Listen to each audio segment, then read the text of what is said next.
Caixa Econômica Federal quer listar em bolsa a bandeira de cartões Elo e o Caixa Assets. A Caixa é a maior acionista da Elo, com 41,5% do capital da empresa. Bom, com mais de 20 anos de experiência no mercado financeiro, doutor em economia, nós recebemos agora o presidente da Caixa, Pedro Guimarães. Boa tarde, Pedro. Boa tarde, Bruno. É um privilégio, obrigado por estar aqui na estreia do Business. E imediatamente quero comentar sobre essa notícia. O senhor já tem uma previsão da entrada na Bolsa, tanto do cartão Elo, a bandeira de cartões Elo, quanto o Caixa Assets? A bandeira Elo nós já conversamos, são 3 acionistas, a Caixa, o maior acionista, o Bradesco e o Banco do Brasil. Então a ideia, como já anunciado, é testar a Bolsa Americana. Esse é um grande ponto, será a primeira bandeira listada do Brasil. E do ponto de vista da Caixa Asset, nós temos ainda algumas aprovações internas do Conselho de Administração, mas vai seguir a dinâmica da Caixa Seguridade, onde nós tivemos 150 mil pessoas comprando as ações da empresa. Agora, Pedro, a gente fala aqui na Jovem Pan, principalmente essa semana eu falei no Jornal da Manhã, que cerca de 70 empresas brasileiras postergaram a abertura de capital neste ano após avaliarem o cenário que eles acham um cenário instável na economia do país. Por que o senhor acredita que é um bom momento colocar tanto a Caixa Asset quanto a Elo no mercado de capitais? Excelente pergunta. Eu tive mais de 20 anos no mercado e nunca houve um momento como esse. Um bom momento. Na época que eu era do Banco de Investimentos, a gente tinha que abrir o capital com a Bolsa a 30 ou 40 mil pontos. A BB Seguridade, o IPO que eu liderei, foi a 50 mil pontos. E nós fizemos uma operação de 5 bilhões de dólares. Então, esse momento, com a Bolsa 110, 120, 130 mil pontos, nunca foi visto no Brasil. Então, objetivamente, no caso da Caixa Econômica Federal, nós queremos equilibrar a governança que uma abertura de capital dá, muito importante, além do mais, numa empresa estatal, com esse momento único. E não tem nenhum ativo de asset management listado no Brasil.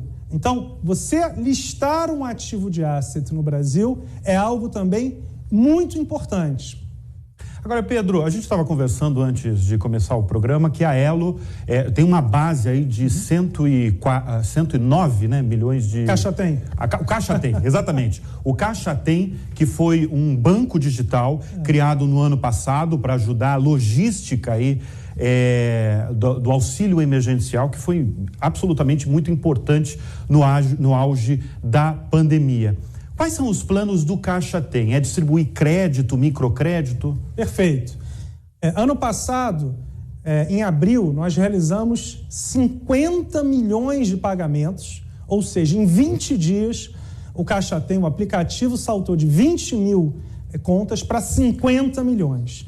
E hoje nós temos 109 milhões de CPFs únicos. E o que a gente fez? Estamos pagando ainda 40 milhões de brasileiros do auxílio emergencial e lançamos há 3 semanas o maior programa de crédito do Brasil, o Crédito Caixa Tem, para 100 milhões de pessoas. Então, esse aplicativo que está para ser aprovado do Banco Central como banco, ele vai ter as 2 características: meio de pagamento e crédito. E um crédito que ninguém tem ainda, que é como se fosse o microcrédito, focado naquelas pessoas que não têm acesso hoje ao setor financeiro bancário. Então, elas tomam dinheiro, por exemplo, do agiota, pagando de 15% a 20% ao mês. Então, esse crédito Caixa Tem é especialmente para os informais, muitos daqueles, dos 38 milhões de invisíveis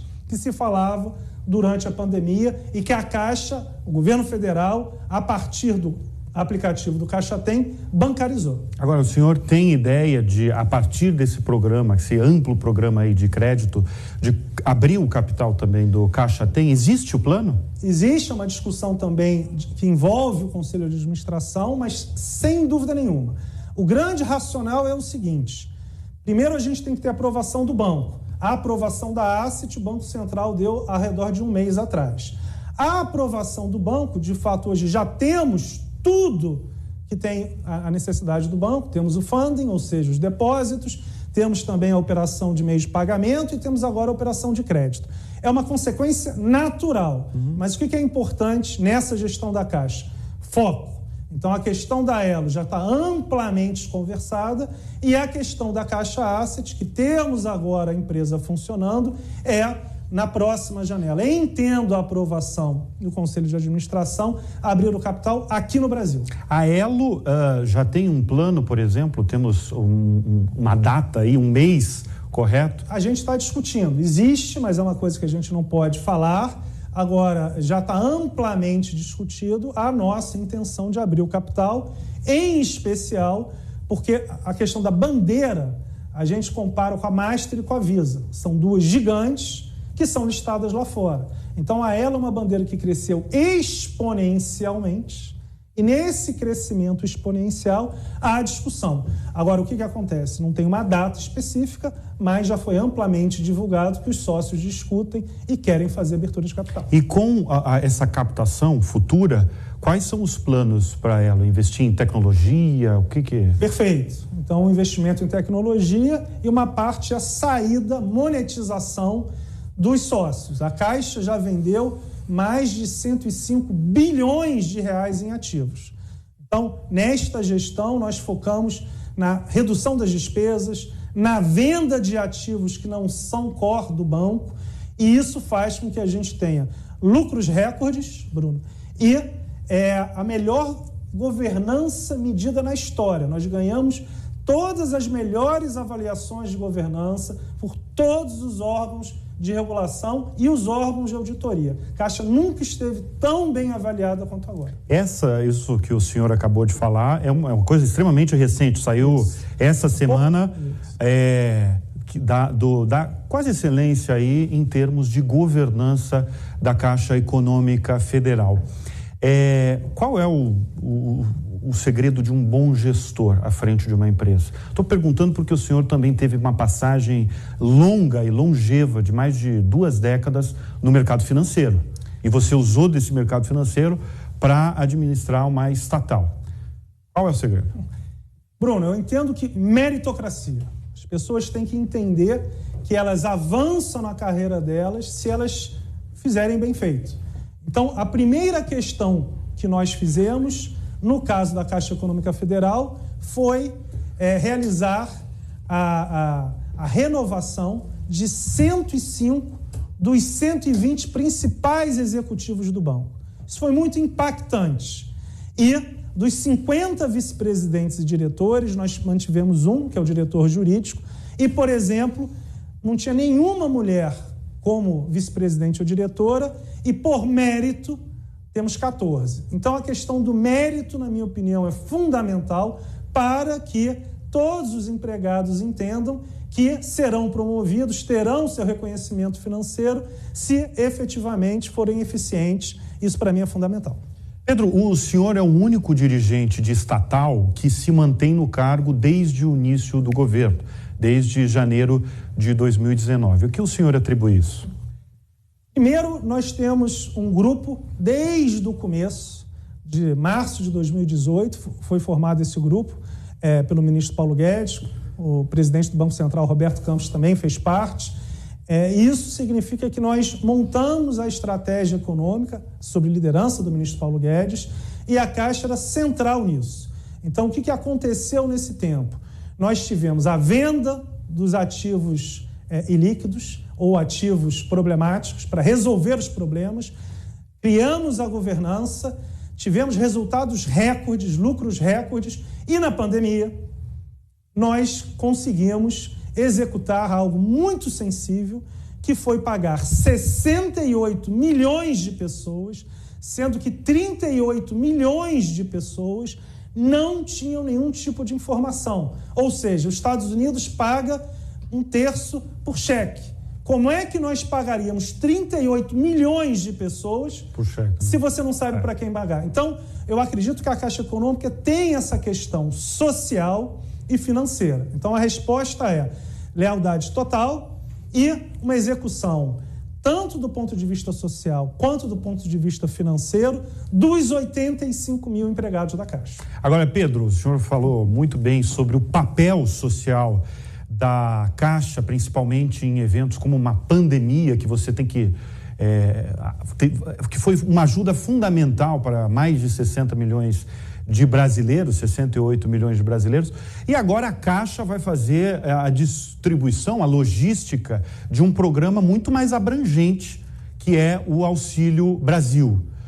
Como é que está a preparação para essa movimentação no Auxílio Brasil mesmo? A Caixa já realizava vários tipos de pagamentos sociais. Nós chegamos a pagar 90 milhões de brasileiros por mês ano passado.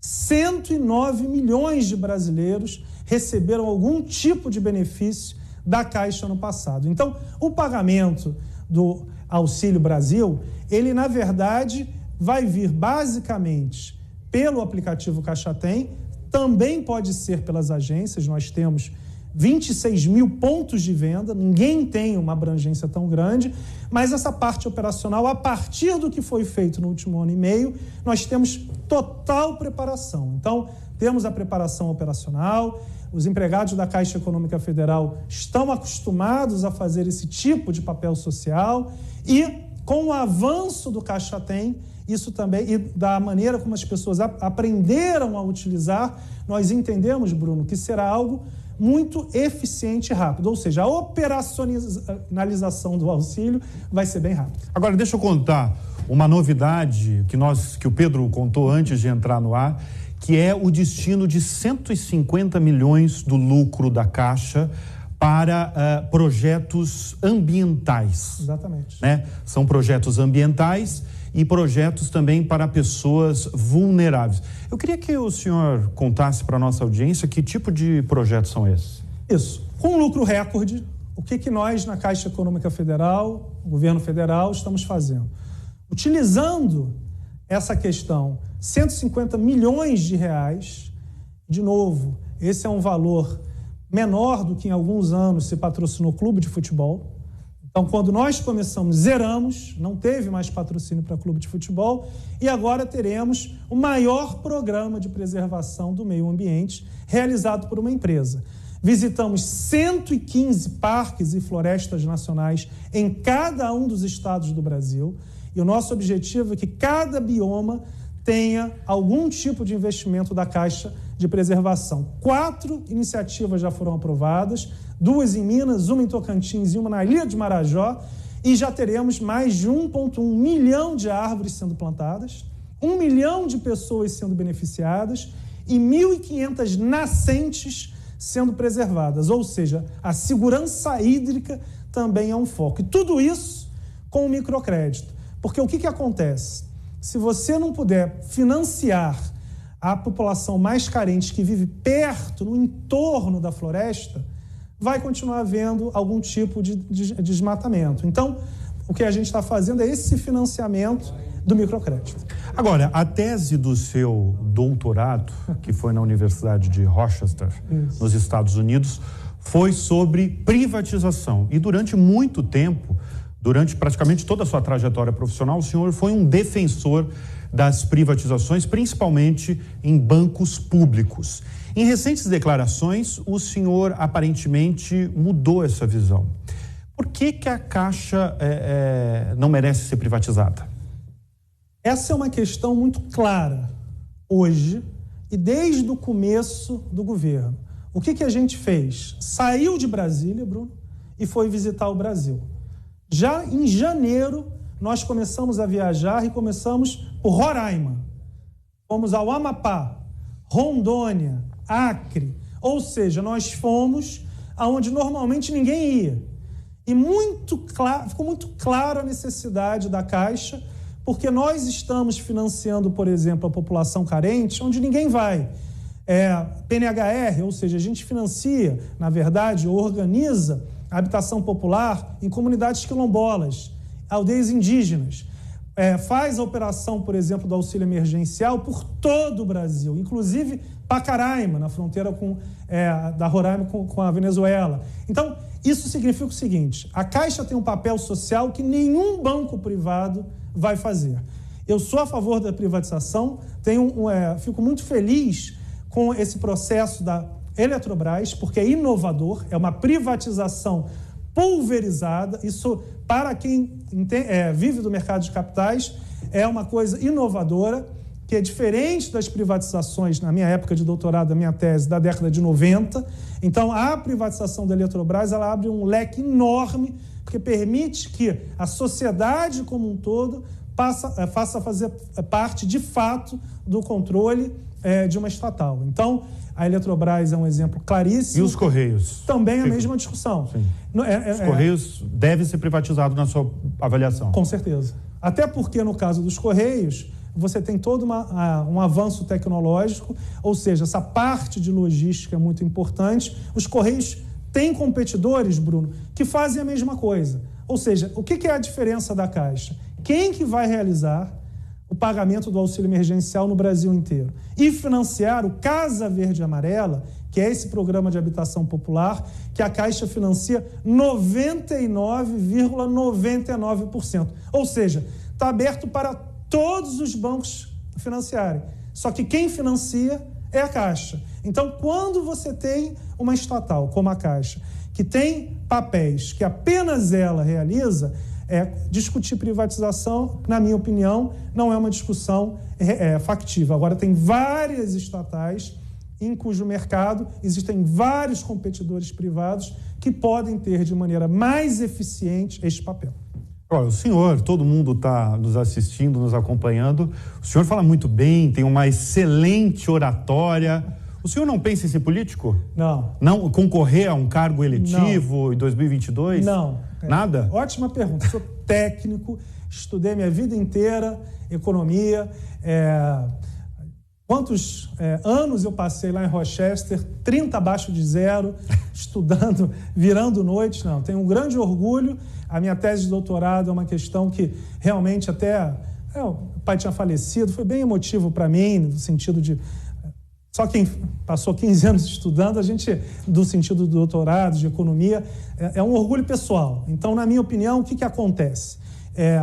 A parte da economia com a parte do mercado permite que você tenha, na Caixa Econômica Federal, uma ajuda à sociedade, na minha opinião, que pode ser mais eficiente. Então, realizando operacionalização do auxílio emergencial, do Auxílio Brasil, financiando microempresa, financiando o microcrédito para 20, 30 milhões de pessoas. Então, acho que eu ajudo mais a sociedade dessa maneira. Agora, o senhor falou anteriormente sobre as andanças pelo Brasil, né? Foram 114 viagens desde que o senhor assumiu... Finais de semana, a presidência da Caixa Econômica Federal. Quais foram as grandes descobertas, principalmente dos rincões do Brasil? O senhor citou Rondônia, o senhor citou outras regiões. Quais foram as maiores descobertas? Eu diria que algumas emblemáticas. Oeiras, no interior do Piauí, no 6º Caixa Mais Brasil, ainda em março de 2019, onde a gente viu uma realidade que nunca imaginei que existisse. Pessoas morando em casas, sem telhado e com a parede, metade da parede derretida, porque era de barro, com escorpião, com barbeiro, aquele da doença de Chagas, obviamente não existe banheiro, o chão de barro, e do lado uma casa onde ela recebeu via o Casa Verde e Amarela, né, o faixa 1, que é o mais simples, e só existiria essa caixa a partir de um programa social do governo. Então, naquele momento, eu percebi que várias questões de teorias econômicas, elas tinham algumas falhas, porque esse mercado, essa necessidade tão grande, ela existe de uma maneira tão frequente no Norte e no Nordeste, então não é exceção, e precisa, sim, de uma política clara, pública, e um instrumento, que no caso é a Caixa Econômica Federal, para que ela acontecesse. Então, Oeiras, no interior do Piauí, foi claríssimo. Tabatinga, na tríplice fronteira do Brasil, com Peru e Colômbia. Brasileia, no Acre, quando eu vi a Bolívia do outro lado, né, uma cidade boliviana, muito mais bem, em termos de infraestrutura, muito melhor. Então, na minha cabeça, existia que o Brasil tinha um desenvolvimento muito maior do que a Bolívia. Mas, em Brasileia, eu vi do outro lado do rio uma cidade que tinha, naquele momento, parecia ter um desenvolvimento melhor. Então, você quebra alguns paradigmas, algumas verdades que você tem e, realmente, em especial no Norte, no Nordeste, no interior e na agência Barco. A gente também teve, em Breves, na Ilha de Marajó, foi muito impactante, porque você vê uma pobreza diferente. A pobreza na região norte, normalmente, é uma questão de falta de saneamento. Então, a pessoa toma água do rio, que é o mesmo lugar que ela... todas as necessidades, então, lixo, necessidade e água para beber. É um outro tipo de carência diferente do interior. Então, foi realmente conhecer o Brasil de uma maneira única e a gente está indo, nesse fim de semana, para o Maranhão, e vamos fazer, por exemplo, uma inauguração de agência e 7 horas de carro. E nessas 7 horas nós vamos em algumas cidades do interior, mas olha a demonstração de como o Brasil é... E essas descobertas pelo Brasil vão estar no seu próximo livro? No seu primeiro livro, né? Vai ter um livro do Pedro Guimarães, não vai? Depois do governo, depois de lançar, eu acho que tem 2 grandes histórias para serem contadas, sem dúvida nenhuma, dessas idas pelo Brasil inteiro, e do auxílio emergencial, porque muita coisa aconteceu nos bastidores e realmente foi uma operação muito mais difícil do que parece. Hoje, por exemplo, nós pagamos na Caixa Econômica Federal 40 milhões de pessoas. E as pessoas não lembram disso. Hoje, eu não sei que banco no mundo paga todos os meses 40 milhões de benefícios nesse momento da pandemia. E nós atingimos, de novo, na Caixa Econômica, eu quero agradecer o esforço de todos os empregados da Caixa, lotéricos e correspondentes, num momento ainda de pandemia, abrindo às 8 horas da manhã, a partir do dia 23 de novembro a gente volta ao horário normal, mas foi algo histórico, num momento tão difícil, e de novo que em 20 dias, 50 milhões de pessoas receberam um benefício tão importante e necessário naquele momento. Pedro, diante de todas as andanças pelo Brasil, né, em Rondônia, eu sei que o senhor viajou pelos rincões mesmo, não foi tanto para o Rio, né? Embora a sede do banco é em Brasília. Mas eu gostaria que o senhor resumisse como é que está o ambiente de negócios no Brasil. O que o senhor ouviu e vê em termos de empresas, de negócios, como é que está? Bruno, muito mais forte do que parece, porque, de novo, a Caixa conversa com as microempresas, conversou, não tinha esse foco. Antes, a Caixa conversava mais com as grandes empresas e muitas vezes teve problema. Hoje, nós, nesses 3 anos, fizemos empréstimo para mais de 500 mil empresas, micro e pequenas empresas. Na média, R$100 mil, pulverizado. E o que nós vimos foi uma demanda muito grande, porque essas empresas não tinham crédito antes. Então, a grande força que eu vejo é micro e pequenas empresas teriam crédito que nunca tiveram, nunca. As grandes, acesso a mercado de capitais que nunca houve, recorde nesses 3 anos de IPOs, M&As e, por exemplo, leilões. A gente vai reforçar isso. 115 leilões, 550 bilhões de reais em investimentos contratados. Esta sexta-feira tem um leilão histórico da Nova Dutra, dentro de 10 dias do 5G, nós ainda temos leilões de rodadas do pré-sal, ou seja, mais 500 bilhões de reais até dezembro de 22. O que a gente está falando, Bruno? R$1 trilhão de investimentos contratados, investidores de longo prazo. Então, o ambiente no negócio no Brasil, nos meus mais de 20 anos de mercado, é o melhor de longe. A gente não tinha essas condições. Exemplo, na minha época de banco de investimento, a IPO era com a bolsa 30, 40 mil pontos, sem varejo.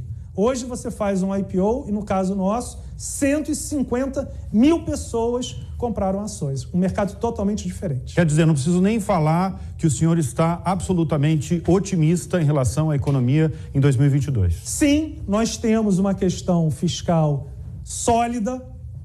De novo, os indicadores de crescimento, a parte, de novo, do CAGED positiva todos os meses, arrecadação recorde todos os meses.